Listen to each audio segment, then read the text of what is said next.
మాలగా కూర్చడం,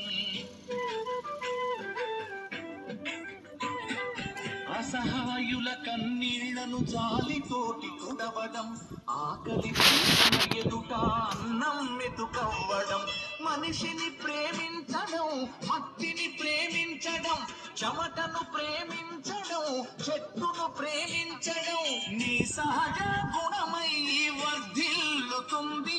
అది గులాబీల వనమై గుబాళిస్తూ ఉంది. ఒక్కరోజైనా ఒక్కసారైనా ఒక్కసారైనా కమ్యూనిస్టుగా బ్రతుకునేస్తమా? ఆ గొప్ప నీకు తెలుస్తుంది మిత్ర.